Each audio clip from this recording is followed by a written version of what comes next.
Sa iba pang balita, mapantayan kundi man malampasan ang kanilang runner-up finish noong isang taon. Ito po ang target ng Touch Football Pilipinas na gagawing pagsabak sa Oakwood Bangkok Rugby 10s Tournament sa Thailand ngayong weekend. Para po sa detalye, nagbabalik si Miss Kate. Sa pagbisita ng PTV Sports sa ensayo ng Touch Football Pilipinas National Development Team sa Taguig City, kagabi, makikita na pinaplansya ng koponan ng mga key plays na gagamitin sa Bangkok meet. Ayon kay attacking coach Craig Wislang, masusukat sa kompetisyon ang tatag ng national team na sumalang sa halos isang buwang dibdibang training. If you'd asked me 3 or 4 weeks ago when we first started, I would have said no. But they've really improved over the last few weeks, and I think the continuity of training together has really helped them.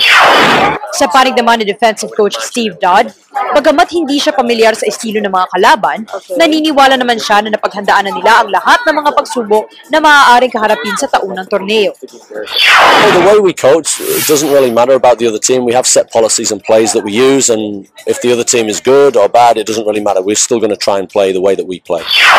Samantala, kapwa-tiwala naman sina co-team captains Claire Barberis at Naris de la Cruz na makakaya nilang makipagsabayan sa mga top foreign rivals sa 2-day event.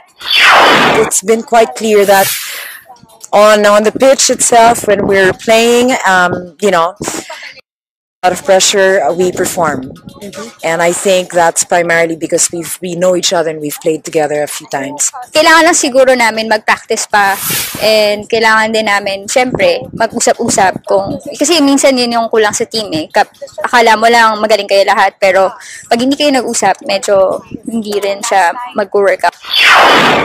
Target ng Philippine team na mapantayan kundi man malampasan ang kanilang runner-up finish sa nakalipas na edisyon ng torneo noong isang taon.